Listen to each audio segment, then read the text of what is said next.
नमस्कार दोस्तों।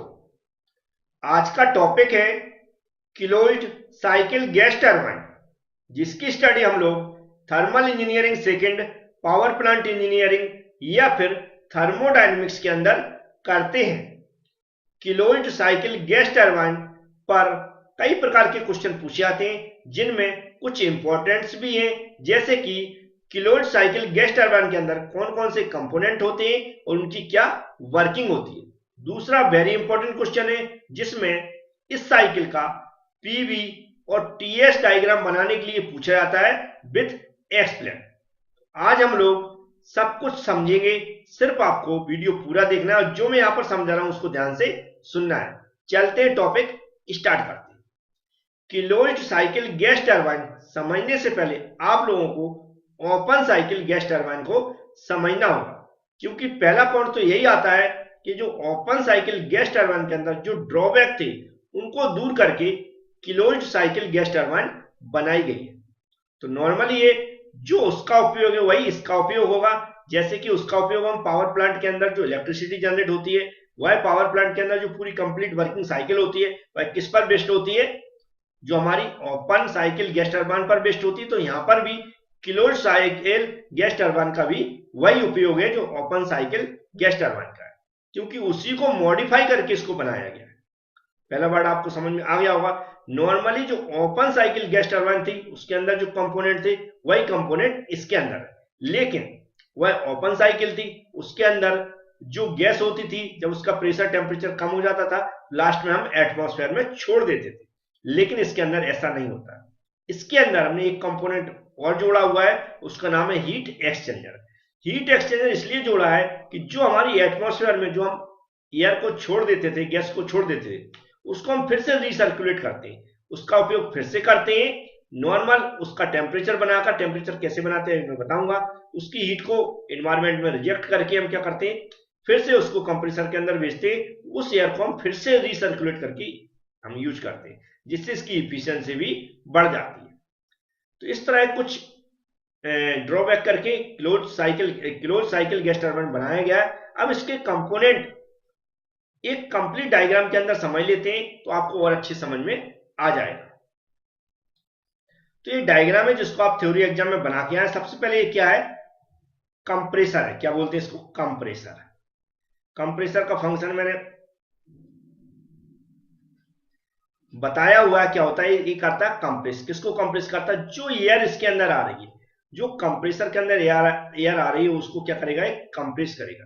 कंप्रेस करने का नॉर्मली मतलब होता है जो एयर है उसके प्रेशर को इंक्रीज करना। तो जब इसके प्रेशर को इंक्रीज करता है तो यहां पर न तो हीट सप्लाई होती ना हीट रिजेक्ट होती, सिर्फ प्रेशर इंक्रीज किया जाता है, उसके साथ साथ थोड़ा सा टेम्परेचर भी इंक्रीज होता है, लेकिन वॉल्यूम क्या हो जाता है, यहाँ पर डिक्रीज होता है। क्या होता है, वॉल्यूम डिक्रीज होता है, जबकि एंट्रोपी कैसी रहती है, कांस्टेंट रहती है। एंट्रोपी कैसी रहती है, कांस्टेंट रहती है। तो आप यहां से इसे वैसे बोलो तो 1 से 2 प्रोसेस इसको बोलते हैं। तो पहली प्रोसेस में क्या होता है, एयर यहां पर कंप्रेस होती है। कंप्रेसर के दौरान क्या होता है मैं बता चुका हूं। अब यहां पर क्या होगी, फिर एयर यहां से निकलकर जो हाई प्रेशर की एयर होती है वो जाती है यहां पर कंबस्शन चेंबर। इसको क्या बोलते हैं हम, कंबस्शन चेंबर। कंबस्शन चेंबर बोलते हैं इसको हम, कंबस्शन चेंबर। जैसा इसका नाम वैसे इसका नाम, कंबस्शन मतलब जलना। तो इसके अंदर जो हाई प्रेशर और हाई टेम्परेचर की एयर आती है, यहां पर क्या होती है, हीट हमारी सप्लाई की जाती है। क्यूएस मतलब हीट सप्लाई की जाती है। यहां पर हीट सप्लाई की जा रही है और जो हमारा फ्यूल है और एयर यहां से आ रही, दोनों का मिक्सर यहां पर क्या होता है, वन होता है। वन होता है और जो हीट सप्लाई की जाती है कांस्टेंट प्रेशर पर की जाती है। किस पर, कांस्टेंट प्रेशर पर हीट सप्लाई की जाती है। अब इसके अंदर जो हीट सप्लाई होगी वह क्या किस पर होगी, कांस्टेंट प्रेशर पर होगी। अब इस दौरान क्या क्या होता है, ध्यान से समझना है। इस दौरान क्या होता है, जो प्रेशर हुआ है कैसा रहता है, कांस्टेंट रहता है। टेम्परेचर क्या होता है, यहां पर टेम्परेचर क्या होता है, इंक्रीज होता है, क्योंकि भाई हीट सप्लाई की जाएगी, बर्न होना तो हीट तो टेम्परेचर तो इंक्रीज होगा, लेकिन एंट्रोपी भी कैसी होती है, यहां पर इंक्रीज होती है। वह जो गैस है जिसकी जो यहां पर वह जो कंबस्शन चेंबर से बाहर आएगी, वह सीधी कहां जाती है, टरबाइन के अंदर जाती है। टरबाइन के अंदर एक रोटर होता है, उसके ऊपर ब्लेड लगे रहते हैं। क्या लगे रहते हैं, ब्लेड लगे रहते हैं। ब्लेड को ऐसे डिजाइन किया जाता है कि ये जो गैस जब ब्लेड पे गिरे तो उस पर क्या प्रेशर डाले और गैस वहां से फिसलकर कहां बाहर निकल जाए। तो जब एक गैस इस ब्लेड था ना, इसको क्या बोलते हैं हम, ब्लेड बोलते हैं, ये ब्लेड के पे गिरती है, हाई प्रेशर से गिर रही है, तो ब्लेड पे क्या फोर्स लगता है, तो ब्लेड क्या होते हैं, घूमने लगते हैं, मतलब यहां पर रोटेट होने लगते हैं। ऐसे ही दूसरा ब्लेड आएगा, उस पर गिरेगी, तीसरा ब्लेड है, सब ब्लेड पे कंटिन्यू गैस हमारी सप्लाई होती रहती है और गिरती रहती है। तो ब्लेड क्या होते हैं, स्पीड से घूमने लगते हैं, तो यहाँ पर कंटिन्यू स्पीड से घूमेंगे। इसके साथ क्या, एक शाफ्ट जुड़ी जाती है, क्या जुड़ी जाती है, शाफ्ट जुड़ी जाती है। वह शाफ्ट भी क्या होगी, इस पूरे रोटर के साथ घूमने लगेगी। जब ये घूमने लगेगी तो इसके साथ क्या जुड़ा रहता है, हमारा जनरेटर जुड़ा रहता है। तो जनरेटर जुड़ा रहता है, जनरेटर भी क्या होगा, वहां से इलेक्ट्रिसिटी जनरेट करने लगता है। समझ में आया। और इसके एक ही शाफ्ट पर क्या होता है, कंप्रेसर है हमारा, जो टरबाइन है, ये एक ही शाफ्ट पर लगे रहते हैं। तो ये जो कंप्रेसर है, इसको चलाने के लिए हमें अलग से एनर्जी की जरूरत नहीं पड़ती। जब हमारा ऑलरेडी जो हमारा टरबाइन यहाँ पर जो घूमेगा, यहाँ पर जो रोटर लगा हुआ है, तो उसके साथ हमारे कंप्रेसर को भी एनर्जी मिलती है, शाफ्ट घूमती है, इधर जनरेटर लगा हुआ होता है, इधर कंप्रेसर लगा है, तो कंप्रेसर भी इसी से चलता है। तो ये भी आपको समझ में आ गया। अब यहां से जो प्रेशर, लो प्रेशर की आगे बढ़ती है, क्योंकि इस पे गिरने के बाद प्रेशर लो हो जाता है, किसका, हमारी गैस का। वह आगे जाती है, वह कहां जाती है, हीट एक्सचेंजर के अंदर जाती है। हीट एक्सचेंजर ऐसा कुछ रहता है, यहां पर मैं बना देता हूं। यहां पर क्या होता है, वाटर इन होता है, क्या होता है, वाटर इन होता है, और यहां पर क्या होता है, वाटर आउट होता है, क्या होता है, वाटर आउट होता है। ये क्यों क्यों होता है, क्योंकि यहां से जो एयर जाएगी उसका टेम्परेचर भाई कुछ ना कुछ तो होगा, तो उसके टेम्परेचर को नॉर्मल बनाना पड़ेगा, तभी हम कंप्रेसर के अंदर यूज कर पाएंगे, नहीं तो कंप्रेसर को पूरे वो क्या खराब कर देगी। तो यहां से क्या होता है, जो हमारी ये जो यहां से एयर जा रही है, वह किसके अंदर से गुजरेगी, इस हीट एक्सचेंजर के अंदर से गुजरेगी। इसको क्या बोलते हैं, हीट एक्सचेंजर, लिख देता हूं मैं, हीट एक्सचेंजर, इसे क्या बोलते हैं, हीट एक्सचेंजर। इस हीट एक्सचेंजर के अंदर से गुजरेगी, तो वाटर क्या करेगा, उसके साथ मिक्स होगा, किसके साथ, जो एयर जा रही है उसकी क्या हीट को क्या करेगा, रिसीव करेगा, कि कौन, वाटर एयर की हीट को रिसीव करेगा, और आगे इसमें यहां पर आएगा, वाटर आउट होगा, वह लेके क्या हो जाएगा, बाहर आ जाएगा। तो ऐसे कंटिन्यू वाटर चलता रहता है, और वाटर क्या करता है, जो एयर यहां से गुजरेगी उसकी हीट को क्या करता है, यहां से प्राप्त करता है, और नॉर्मल टेम्परेचर की एयर कहां, बाहर आगे फिर से कहां जाती है, कंप्रेसर के अंदर जाती है, और ऐसी कंटिन्यू साइकिल चलती रहती है। अब यहां पर इंपॉर्टेंट इसकी पीवी और टीएस डायग्राम को समझना, तो उसको भी मैं समझा देता हूं और अच्छी समझ में आ जाएगा। तो ये हमारा है PV diagram, P means pressure, V means volume. ये है हमारा TS diagram, T means temperature और एस मीन्स एंट्रोपी। इन दोनों डायग्राम को हम, ये जो हमारी साइकिल है कंप्लीट, जिसमें कंपोनेंट हमने अभी समझाए थे, इससे रिलेट करके चलना। यहाँ पर ऐसा लिख लेते हैं, ये 1, यहाँ पर 2 हो गया, यहाँ पर क्या हो गया, ये 2 से 3 प्रोसेस हो गई, और ये हमारी क्या हो गई, 4 हो गई, और 4 से फिर 1 हो जाएगी। बड़े ध्यान से समझना है। यहाँ पर 1 से 2 प्रोसेस, ये 1 से 2 प्रोसेस है, इसको हम क्या बोलते हैं,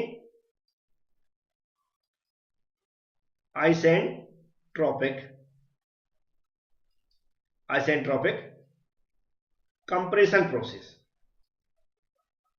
कंप्रेशन प्रोसेस। और इसको हम क्या बोलते हैं, इसको बोलते हैं isentropic expansion process, expansion process, process.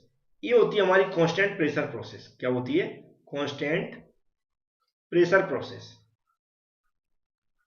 Pressure process. अब ध्यान से समझें, 1 से 2 प्रोसेस कौन सी हो रही है, कंप्रेशन प्रोसेस हो रही है, कंप्रेसर लगा हुआ है। तो अब यहां से क्या देखते हैं, हम ध्यान से समझें। सबसे पहले इस डॉट डॉट लाइन लगाना, तो यहां पर क्या वॉल्यूम V1 है, और ये यहां पर क्या है, वॉल्यूम V2 है। तो वॉल्यूम इधर को बढ़ता है, इधर को प्रेशर बढ़ता है, जबकि इसके अपोजिट जाएंगे तो वॉल्यूम कम होता है। तो V1 यहां पर था, और V यहां पर क्या, 2 प्रोसेस 2 पर पहुंची, मतलब 1 से 2 पर पहुंच रहे हैं, तो यहां पर वॉल्यूम V1 था, इधर को आए तो V2 हो गया, मतलब वॉल्यूम कम हो गया। 1 से 2 प्रोसेस के दौरान वॉल्यूम कम होता है, पहली बात आप समझ लोगे। अब हम समझेंगे ये वाला।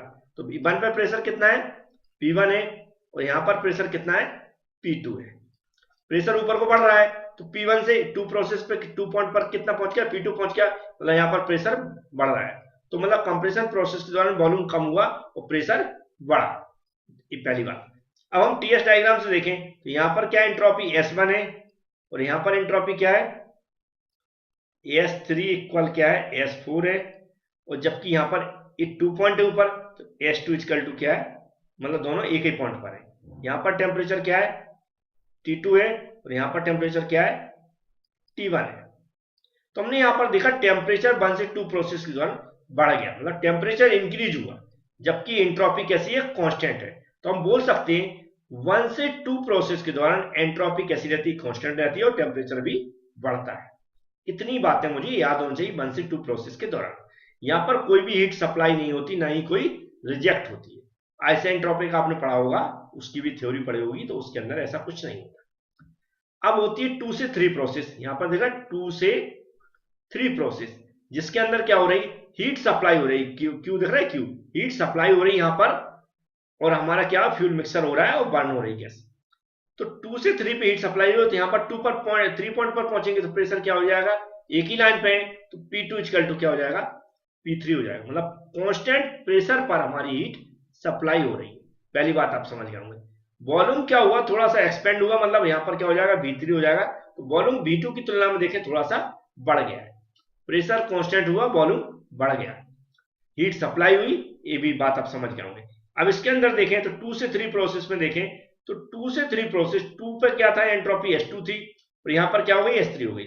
मतलब इधर को बढ़ रही है एंट्रोपी, ऐसे हम एरो लगा के दिखाएं, इधर को टेम्परेचर बढ़ रहा है, तो एंट्रोपी यहाँ पर S2 से क्या हो गई, S3 हो गई इधर को, मतलब एंट्रोपी यहाँ पर बढ़ी है। तो 2 से 3 प्रोसेस के दौरान प्रेशर कांस्टेंट रहता है, वॉल्यूम थोड़ा सा बढ़ता है, और एंट्रोपी कैसी रहती है, बढ़ती है।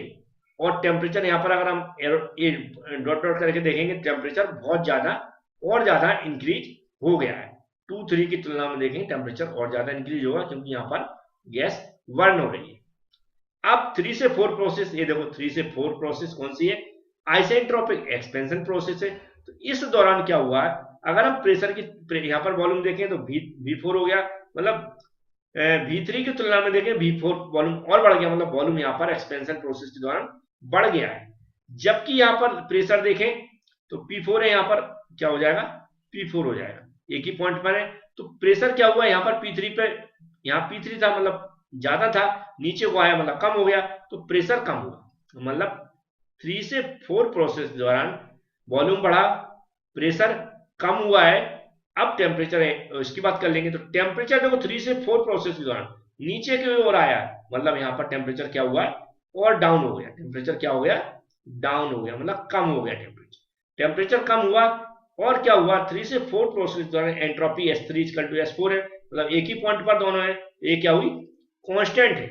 तो एंट्रोपी कांस्टेंट रहती है, टेम्परेचर कम होता है, तो है, और क्या होता है, वॉल्यूम बढ़ता है और प्रेशर कम होता है। किस दौरान, 3 से 4 के दौरान। याद रहेगा 3 से 4 के दौरान क्या होता है, पहला प्रेशर कम होता है, वॉल्यूम बढ़ता है, टेम्परेचर कम होता है, और एंट्रोपी कांस्टेंट रहती है। अब 4 से 1 प्रोसेस के दौरान, 4 से 1 प्रोसेस के दौरान क्या हो रहा है, ध्यान से देख लेते हैं। 4 से 1 प्रोसेस के दौरान हीट क्या हो रही है, रिजेक्ट हो रही है। हीट क्या हो रही है, यहाँ पर दिख रहा है, रिजेक्ट हो रही है। और प्रेशर क्या है, अगर इस पॉइंट पर देखें 1 और 4 एक ही पॉइंट पर है, तो P1 इक्वल क्या हो जाएंगे, P4 हो जाएंगे, मतलब कांस्टेंट प्रेशर पर हीट रिजेक्ट हो रही है। तो यहाँ पर प्रेशर कैसा, कांस्टेंट है, और हीट रिजेक्ट हो रही है। वॉल्यूम देखें तो वॉल्यूम कम हुआ है, यहाँ पर तो V4 यहाँ पर था, यहाँ पर देखें V1 है, तो वॉल्यूम अपोजिट चल रहा, मतलब कम हुआ। तो वॉल्यूम यहाँ पर कम होता है, और प्रेशर कांस्टेंट रहता है, और हीट रिजेक्ट होती है। अब यहाँ पर हम देखें तो 4 से 1 प्रोसेस के दौरान एंट्रोपी देखो, यहाँ पर S4 थी, ये तो यहाँ 1 की हो रहा है, तो एंट्रोपी कम हुई। तो 4 से 1 के दौरान एंट्रोपी कम होती है, एंट्रोपी कम होती है, और टेम्परेचर और डाउन होता है। टेम्परेचर और डाउन हुआ क्योंकि हम यहाँ पर वाटर सप्लाई कर रहे हैं, वाटर सप्लाई करते हैं तो हीट को मतलब रिसीव करके बाहर निकाल देता है, टेम्परेचर और कम हो जाता है। तो ये जो मैंने समझाने की कोशिश की, आपको समझ में आया होगा। जैसा मैंने समझाया, चलो आपको वैसा ही एक्सप्लेन करना है। पीडीएफ ऑलरेडी एप्लीकेशन पे जितने भी स्टूडेंट हमसे पढ़ रहे हैं वो ऑलरेडी अटैच है, कंप्लीट थ्योरी अटैच है, अच्छे से पढ़ सकते हैं, बिल्कुल फुल एक्सप्लेन किया हुआ है मैंने, सारे डायग्राम मिल जाएंगे, सब कुछ वहां पर पीडीएफ के अंदर मिल जाएंगे। जिनके पास पीडीएफ नहीं है वो इस नंबर पर कॉन्टेक्ट करके प्राप्त कर सकते हैं। एप्लीकेशन कैसे डाउनलोड करना है, जो लिंक वगैरह हम इस पर आप हाई वगैरह करोगे, या जैसा ही व्हाट्सएप पर कॉन्टेक्ट करोगे मैं आपको भेज दूंगा, नहीं तो इस वीडियो की डिस्क्रिप्शन में लिंक दी गई है वीडियो की, उस वीडियो को देखकर भी आप एप्लीकेशन डाउनलोड कर सकते हैं। Thank you friends.